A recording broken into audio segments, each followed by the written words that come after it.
Okay, good afternoon, everybody, and I'd like to thank two of our great senators, Senators Klobuchar and Padilla, for joining us today.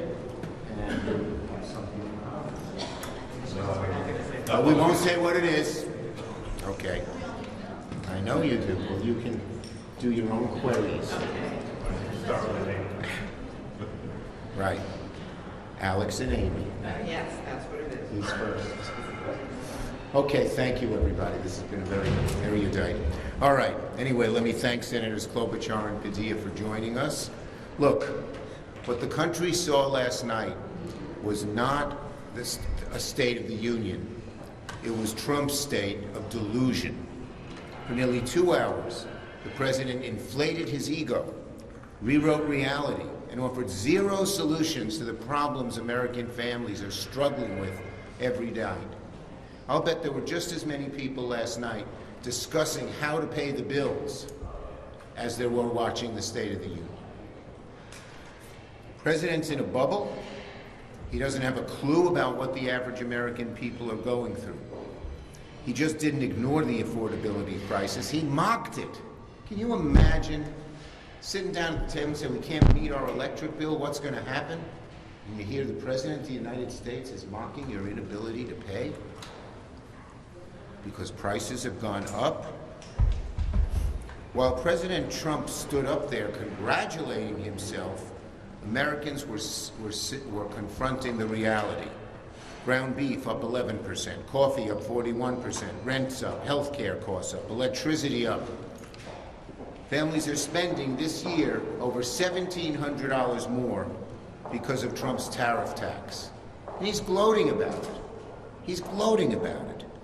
Families don't need a 2-hour speech. They need relief at the checkout counter, especially a speech that hardly mentioned any solutions for the American people. You know, look, Trump spent a lot of time praising himself. He patted himself on the back so often that I thought he might fall down. But the American people didn't want hype. They didn't want the kind of stuff he did. And he lied. He just lies. He makes it up. He said we've gained manufacturing jobs. We've lost over 100,000 manufacturing jobs since he became president. He said job creation is on the rise. No, it's at the lowest point in 20 years outside of a recession. I think it was 2003 that job creation on a percentage basis was as low. And then, incredibly, Trump put J.D. Vance in charge of investigating corruption.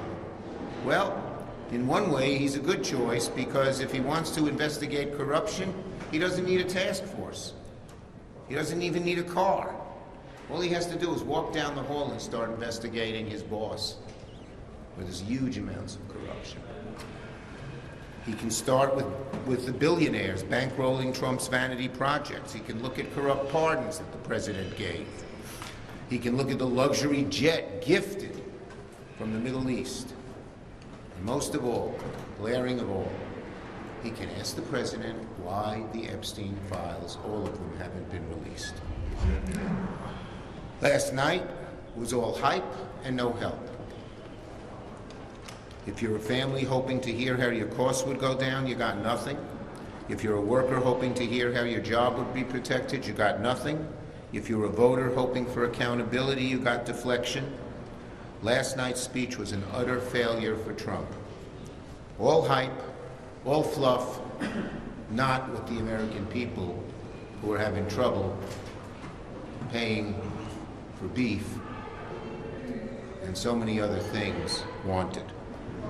And just lastly, the contrast between Donald Trump and Governor Spanberger and Senator Padilla, who gave a great speech as well. They talked about lowering costs. They talked about protecting rights. They talked about restoring integrity. Compare Trump's speech to their speech, and Americans will know why it's Democrats fighting for them, and it's easy to figure out why people prefer Democrats to Republicans when it comes to all of the polling data we have seen. Senator Klobuchar.